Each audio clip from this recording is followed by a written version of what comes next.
આપ સૌનું સ્વાગત છે. આજે આપણે મહાશિવરાત્રિના પર્વ નિમિત્તે એક આમ તો બહુ નાની પણ બહુ ઊંડી કથાની છણાવટ કરવાના છીએ. આ કથા શ્રદ્ધા, આશા અને અને જ્યારે બધા રસ્તા બંધ થઈ જાય ત્યારની મનસ્થિતિની વાત કરે છે. બિલકુલ. કારણ કે આવી કથાઓ ખાલી ધાર્મિક બોધ માટે નથી હોતી. એ આપણને માણસના સ્વભાવ વિશે ઘણું બધું શીખવે છે. આપણો હેતુ પણ એ જ છે કે આ વાર્તા પાછળના મનોવૈજ્ઞાનિક અને દાર્શનિક પાસાઓને સમજીએ. અને એ પણ જોઈએ કે આજના આ તર્ક અને વિજ્ઞાનના યુગમાં આવી કથાનું શું સ્થાન હોઈ શકે. તો ચાલો શરૂ કરીએ. વાર્તા છે એક ગરીબ દંપતીની. શિવભક્ત છે પણ એમને ત્યાં સંતાન નથી. અને લેખમાં તો સ્પષ્ટ લખ્યું છે કે એમણે બધું જ કરી જોયું હતું. બધું જ. વ્રત, ઉપવાસ જેવા ધાર્મિક ઉપાયો. અને દવાખાનાના ચક્કર પણ કાપ્યા. એટલે કે એમણે કોઈ કસર નથી છોડી. તમે બહુ સાચો મુદ્દો પકડ્યો. આજે સ્થિતિ છે ને એ સંપૂર્ણ હતાશાની છે. એટલે કે શ્રદ્ધા અને વિજ્ઞાન બંને મોરચે હાર. બરાબર. જ્યારે પરંપરા અને આધુનિકતા બંને જગ્યાએથી જવાબ ના મળે ત્યારે માણસ શું કરે? અને મોટા ભાગે આવી સ્થિતિમાં વ્યક્તિ કાં તો તૂટી જાય છે. અથવા તો કોઈ ત્રીજા જ માર્ગની શોધ કરે છે. અને આ કથા એ ત્રીજા માર્ગની છે. અને એ ત્રીજો માર્ગ એમને એક સાધુના રૂપમાં મળે છે. અને અહીંથી વાર્તામાં એકદમ રસપ્રદ વળાંક આવે છે. હા, એકદમ રસપ્રદ. કારણ કે સાધુ એમને કોઈ મોંઘો યજ્ઞ, કોઈ જટિલ પૂજા કે કઠોર તપસ્યાનું નથી કહેતા. ના, બિલકુલ નહીં. એમનો ઉપાય તો આશ્ચર્યજનક રીતે સરળ છે. તેઓ કહે છે મહાશિવરાત્રિના એક દિવસ પહેલા શિવકથા શ્રદ્ધાથી સાંભળજો. અને શિવલિંગ પર માત્ર જળ અને બેલપત્ર ચડાવજો. બસ આટલું જ. આટલું સરળ? આટલા બધા પ્રયત્નો પછી? અને જુઓ, આ જ સરળતામાં આખી કથાનો સાર છુપાયેલો છે. આપણે આ ઉપદેશના 3 ભાગ પાડી શકીએ. પહેલું, કથા સાંભળવી. ઓકે. સાધુએ એમ નથી કહ્યું કે કથા કરાવજો. એમણે કહ્યું સાંભળજો. એટલે કે ભાર ક્રિયા પર નહીં, પણ ગ્રહણ કરવા પર છે. વાહ, આ તો બહુ ઊંડી વાત છે. આપણે હંમેશા બોલવા માટે તૈયાર હોઈએ છીએ, પણ સાંભળવું એ પોતે જ એક સાધના છે. ખાસ કરીને શ્રદ્ધાથી સાંભળવું. ખરું. અને બીજું તત્વ છે સમય. મહાશિવરાત્રિ. આનું શું ખાસ મહત્વ હોઈ શકે? જુઓ, આધ્યાત્મિક પરંપરાઓમાં અમુક સમયને મતલબ અમુક તિથિઓને બ્રહ્માંડની ઊર્જા સાથે જોડવામાં આવી છે. મહાશિવરાત્રિ એ શિવ તત્વની ઊર્જાનો ચરમકાળ મનાય છે. સ્થિરતા, જાગૃતિ. એટલે એ સમયે કરેલું નાનું કાર્ય પણ વધુ અસરકારક બને? બરાબર. જાણે કે પવનની દિશામાં પતંગ ઉડાડવા જેવું. ઓછા પ્રયત્ને વધુ ઊંચાઈ મળે. અને ત્રીજું, અને મને લાગે છે કે સૌથી ક્રાંતિકારી તત્વ છે, ભેટ. માત્ર જળ અને બેલપત્ર. હા. આપણે તો ભવ્ય પૂજા અને મોંઘા ચઢાવવાની વાતો સાંભળીએ છીએ. શિવને કદાચ આ જ વાત અલગ પાડે છે, ખરું ને? સાચી વાત છે. જળ અને બેલપત્ર શું છે? પ્રકૃતિમાં સહજ રીતે ઉપલબ્ધ છે, શુદ્ધતા અને ત્યાગનું પ્રતીક છે. આના દ્વારા સાધુ એ જ સંદેશ આપી રહ્યા હતા કે ઈશ્વરને તમારી સંપત્તિમાં નહીં, પણ તમારી ભાવનામાં રસ છે. એક્ઝેક્ટલી. આને આપણે આધ્યાત્મિક મિનિમલિઝમ કહી શકીએ. ઓછામાં વધુ. અને કદાચ આ સરળતાએ જ દંપતીના મનમાં ફરીથી આશા જગાવી હશે કે હા, આટલું તો અમે કરી શકીએ છીએ. બિલકુલ. તો અહીંથી કથાનો સૌથી મહત્વનો ભાગ શરૂ થાય છે. દંપતી સાધુની વાત માનીને પૂજા કરે છે, પણ લેખમાં તેમની જે મનોદશાનું વર્ણન છે એ અદ્ભુત છે. કયું વાક્ય? એ પ્રાર્થના કરે છે, હે મહાદેવ, જે આપો તે સ્વીકાર છે. હા, આ બહુ મોટી વાત છે. આ કોઈ માંગણી નથી, આ શરત નથી, આ તો સંપૂર્ણ સમર્પણ છે. આટલી તીવ્ર ઈચ્છા છતાં આવો ભાવ કેવી રીતે આવે? આને જ ભક્તિનું ઉચ્ચતમ સ્વરૂપ કહેવાય. જુઓ, પ્રાર્થના 2 પ્રકારની હોય. એક છે વ્યાપારિક પ્રાર્થના. એટલે કે સોદાબાજી. હે ભગવાન, મારું આ કામ કરી દો તો હું આટલું દાન કરીશ. હા, જે મોટાભાગે આપણે કરતા હોઈએ છીએ. હું પણ કદાચ એમાં આવી જાઉં. અને બીજી છે સમર્પણની પ્રાર્થના, જે આ દંપતીએ કરી. જે આપો તે સ્વીકાર છે. એનો અર્થ એ છે કે અમે અમારા શ્રેષ્ઠ પ્રયત્નો કરી લીધા, હવે પરિણામ તમારા પર છે. તમે આપશો તો પણ તમારો આભાર, અને નહીં આપો તો પણ એમાં તમારી કોઈ ઈચ્છા હશે. આ કોઈ નબળાઈ નથી પણ. ના, આ પોતાની મર્યાદાનો ઊંડો સ્વીકાર છે. અહીં અહંકાર શૂન્ય થઈ જાય છે. એટલે એમ કહી શકાય કે જ્યારે એમણે પરિણામની ચિંતા છોડી દીધી ત્યારે જ તેઓ સાચા અર્થમાં પ્રાર્થના કરી શક્યા. આ તો ગીતા જેવી વાત થઈ. બરાબર એ જ. કર્મણ્યેવાધિકારસ્તિ મા ફલેષુ કદાચન, ફળની આશા વગર કર્મ કરવું. અને આનું મનોવૈજ્ઞાનિક પરિણામ પણ બહુ ઊંડું હોય છે, નહીં? ખૂબ જ. જે ક્ષણે તમે પરિણામનો બોજ કોઈ ઉચ્ચ શક્તિ પર નાખી દો છો તે જ ક્ષણે તમારું મન શાંત થઈ જાય છે. ચિંતા અને ભયમાંથી મુક્તિ મળે. અને આ શાંત અને શ્રદ્ધાવાન મનથી કરેલું કાર્ય સૌથી વધુ શક્તિશાળી હોય છે. અને પછી પરિણામ આવ્યું. લેખ કહે છે કે તેમને ત્યાં એક તેજસ્વી, સંસ્કારી અને દીર્ઘાયુ બાળકનો જન્મ થયો. હા, અને અહીં પણ જુઓ, માત્ર બાળકનો જન્મ થયો એમ નથી લખ્યું. વિશેષણો પર ભાર છે. તેજસ્વી, સંસ્કારી, દીર્ઘાયુ. કારણ કે આ ફળ એમની શ્રદ્ધાનું પ્રતિબિંબ છે. એમણે માત્ર સંતાન નહોતું માંગ્યું, એમણે સમર્પણ કર્યું હતું, એટલે પ્રકૃતિએ એમને શ્રેષ્ઠ પરિણામ આપ્યું. અહીંથી વાત હવે માત્ર એ દંપતીની નથી રહેતી, પણ એક વ્યાપક માન્યતાનો જન્મ થાય છે. લેખ મુજબ આ કથા સાંભળવાથી 4 લાભ થાય છે. સંતાન કષ્ટ દૂર થવું, સંતાનમાં સારા સંસ્કાર આવવા, ઘરમાંથી નકારાત્મકતા દૂર થવી અને મનને શાંતિ મળવી. તો શું આ માત્ર શ્રદ્ધાની વાત છે કે પછી આની પાછળ કોઈ તર્ક પણ છે? મને લાગે છે કે આ કોઈ જાદુઈ વરદાન નથી. આ એક મનોવૈજ્ઞાનિક શૃંખલા છે, એક ચેન રિએક્શન. Chain reaction? કઈ રીતે? ચલો એને ઉલટા ક્રમમાં સમજીએ. કથા સાંભળવાથી અને સમર્પણ ભાવથી સૌથી પહેલા શું મળે? મનને શાંતિ અને શક્તિ. બરાબર. હવે જે ઘરમાં લોકો માનસિક રીતે શાંત અને સકારાત્મક હોય ત્યાં શું થાય? ઘરમાંથી નકારાત્મકતા એટલે કે કંકાસ, હતાશા, ભયનું વાતાવરણ એ આપોઆપ દૂર થાય છે. સાચી વાત. ઘરનું વાતાવરણ હકારાત્મક બને છે. અને જે ઘરમાં આવું વાતાવરણ હોય ત્યાં ઉછળતા બાળકોમાં સારા સંસ્કાર આવવાની સંભાવના કુદરતી રીતે વધી જાય છે, કારણ કે બાળકો શબ્દોથી ઓછું અને વાતાવરણમાંથી વધુ શીખે છે. ઓહ, હવે સમજાયું. અને આ બધાનું અંતિમ પરિણામ એ આવે છે કે સંતાન સંબંધિત જે પણ કષ્ટ હોય એમાં સુધારો આવે છે. તો આ કોઈ ચમત્કારની યાદી નથી.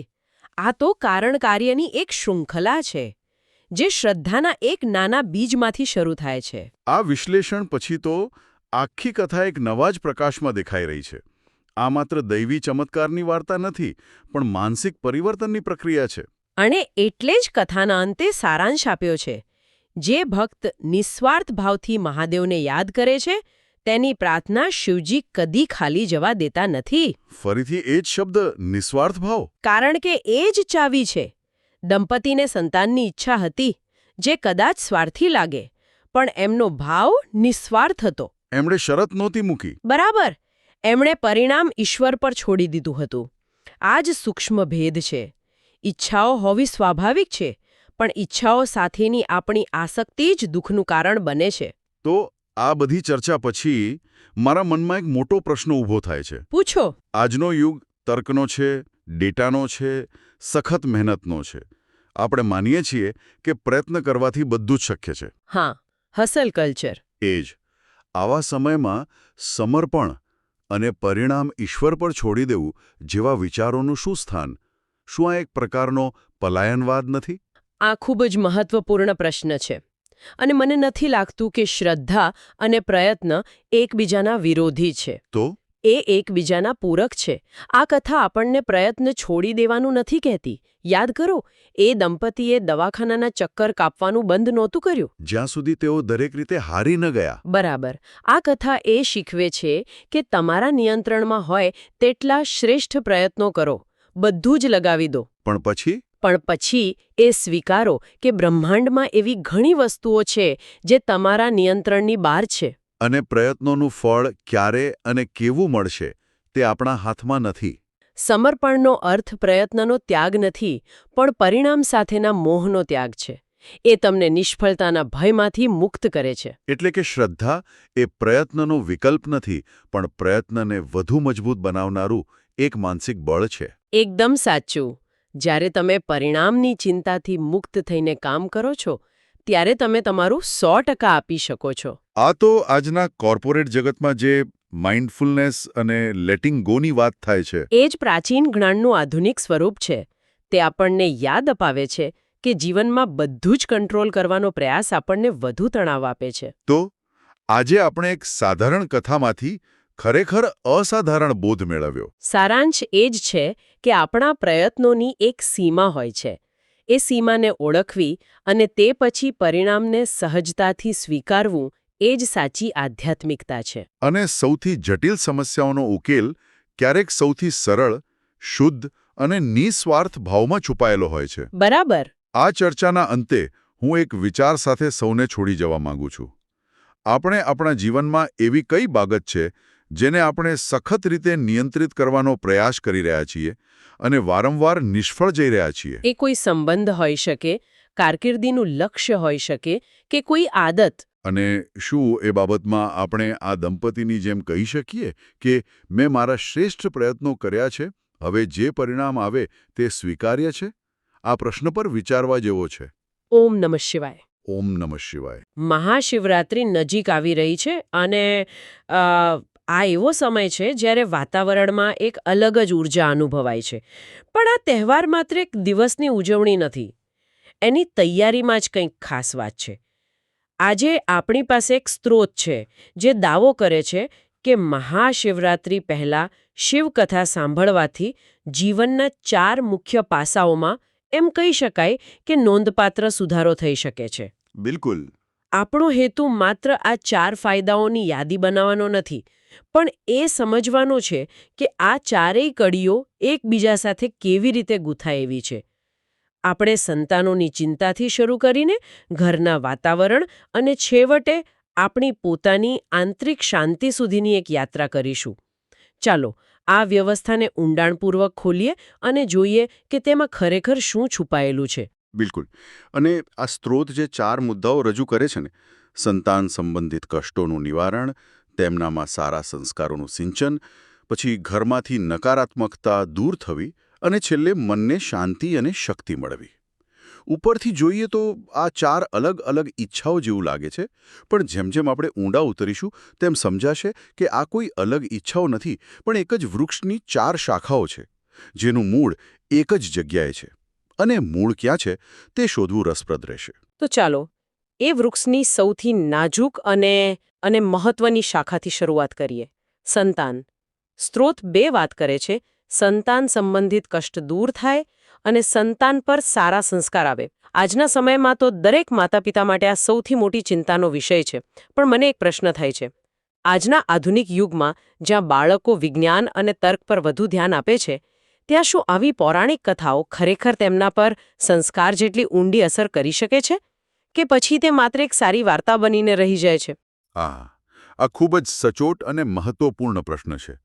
અને તેનો જવાબ સંસ્કાર શબ્દની આપણી સમજમાં છુપાયેલો છે.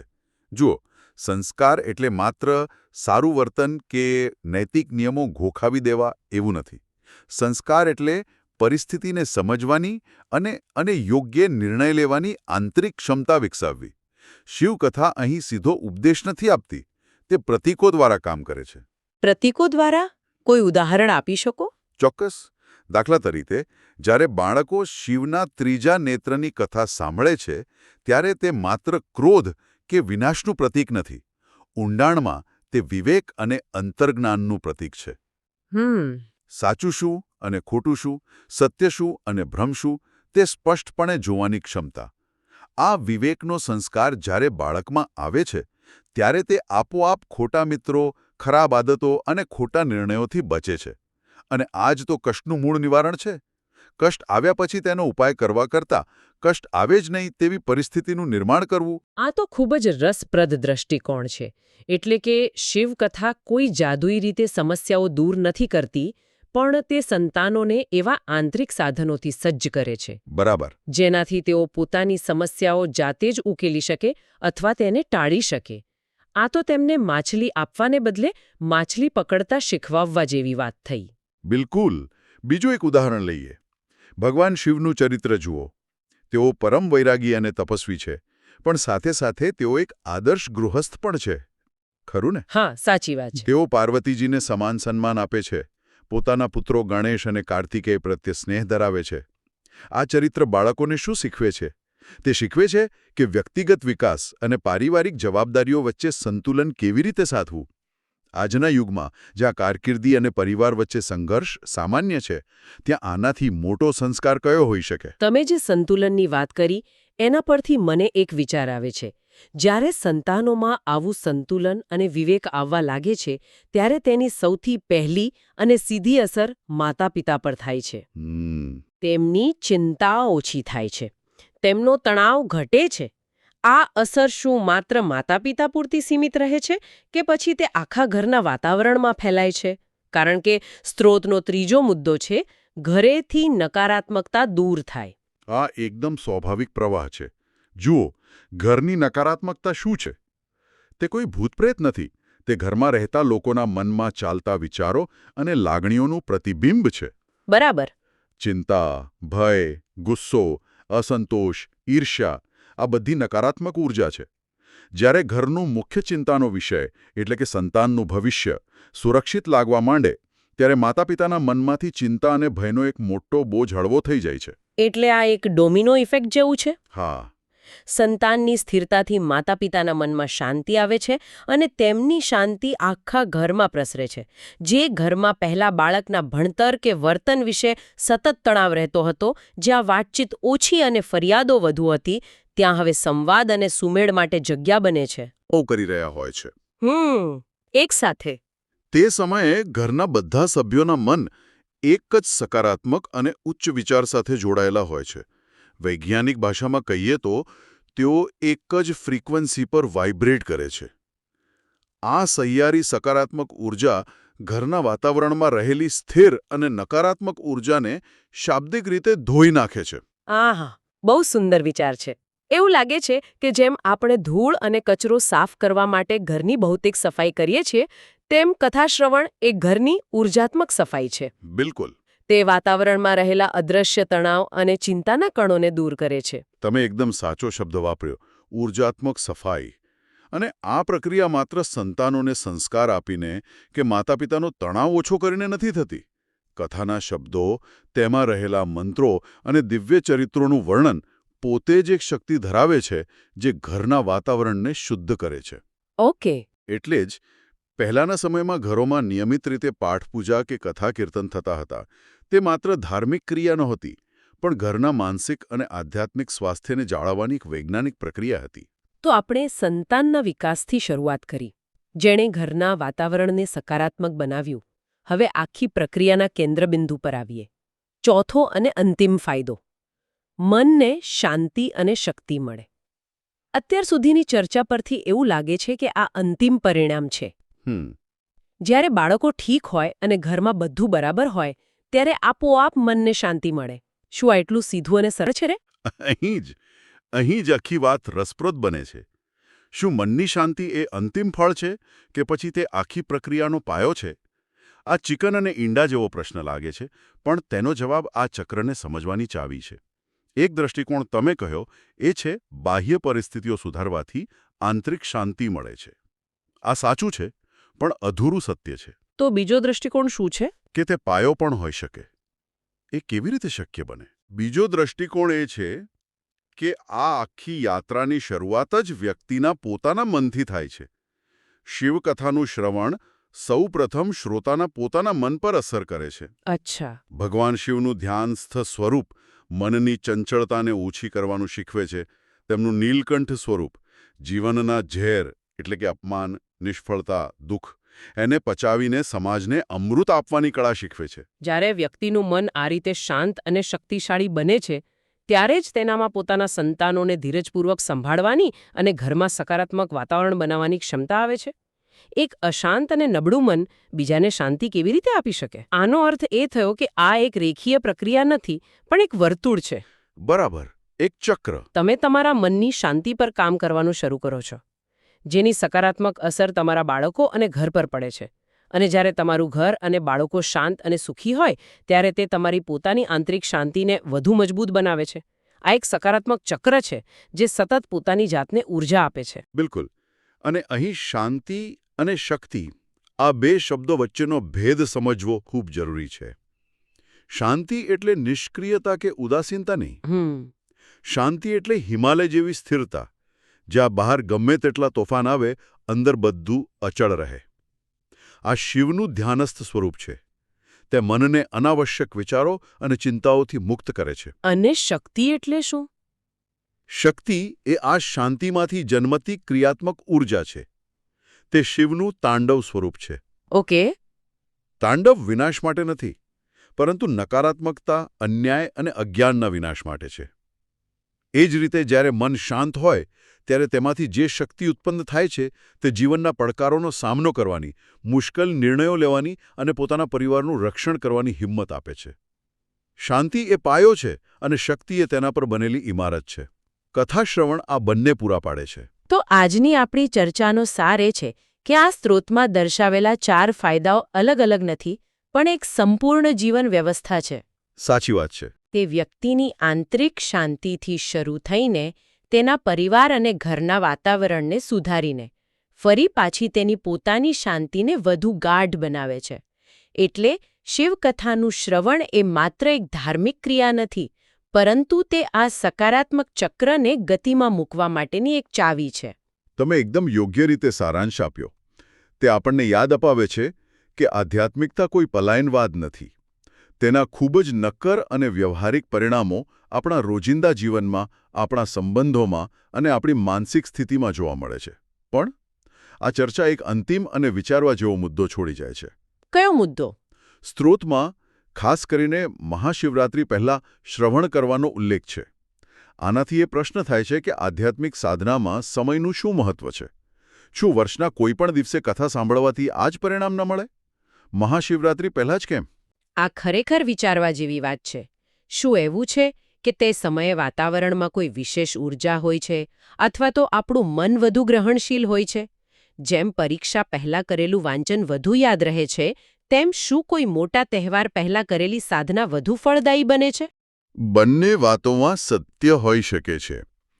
જ્યોતિષ અને આધ્યાત્મિક વિજ્ઞાન અનુસાર મહાશિવરાત્રિ જેવા પવિત્ર સમયગાળા દરમિયાન બ્રહ્માંડમાં ગ્રહો અને નક્ષત્રોની સ્થિતિ એવી હોય છે જે આધ્યાત્મિક ઊર્જાના પ્રવાહને અનુકૂળ હોય છે. આને આપણે કોસ્મિક ટાઈમિંગ કહી શકીએ. પણ તેની સાથે સાથે સામૂહિક ચેતનાનો સિદ્ધાંત પણ કામ કરે છે. સામૂહિક ચેતના એ શું છે? જ્યારે લાખો લોકો એક જ સમયે એક જ ભાવના સાથે એક જ ઈશ્વરનું સ્મરણ કરતા હોય ત્યારે એક શાળ ઊર્જા ક્ષેત્રનું નિર્માણ થાય છે. મહાશિવરાત્રિના સમયગાળામાં આવું જ બને છે. આ સામૂહિક શ્રદ્ધા અને ભક્તિ તે ઊર્જાને વધુ પ્રબળ બનાવે છે. જ્યારે આપણે તે સમય દરમિયાન સાધના કરીએ છીએ ત્યારે આપણે માત્ર આપણી પોતાની ઊર્જાનો જ ઉપયોગ નથી કરતા, પરંતુ આ વિશાળ સામૂહિક ઊર્જા ક્ષેત્ર સાથે જોડાઈ જઈએ છીએ. તેથી આપણા પ્રયત્નોને અનેક ગણું બળ મળે છે. તો આ એના જેવું છે કે એકલા ધક્કો મારવાને બદલે હજારો લોકો સાથે મળીને કોઈ વસ્તુને ધક્કો મારે. બરાબર. કામ વધુ સરળતાથી અને ઝડપથી થાય. બરાબર એ જ. મહાશિવરાત્રિ એ મુખ્ય ઘટના છે, પણ તેની પહેલાં કથા શ્રવણ કરવું એ તે ઘટના માટે પોતાને તૈયાર કરવા જેવું છે. તે તમારા મનરૂપી પાત્રને સાફ કરીને તેને ગ્રહણશીલ બનાવવાની પ્રક્રિયા છે, જેથી જ્યારે મુખ્ય દિવસે ઊર્જાનો પ્રવાહ આવે ત્યારે તમે તેને સંપૂર્ણ રીતે ઝીલી શકો અને તેનો મહત્તમ લાભ લઈ શકો. આ એક એવો વિચાર છે જે શ્રોતાઓને આધ્યાત્મિક સાધનામાં વ્યક્તિગત પ્રયત્ન, યોગ્ય સમય અને સામૂહિક શ્રદ્ધાના અદ્ભુત સંગમ વિશે વિચારવા માટે પ્રેરણા આપી શકે છે.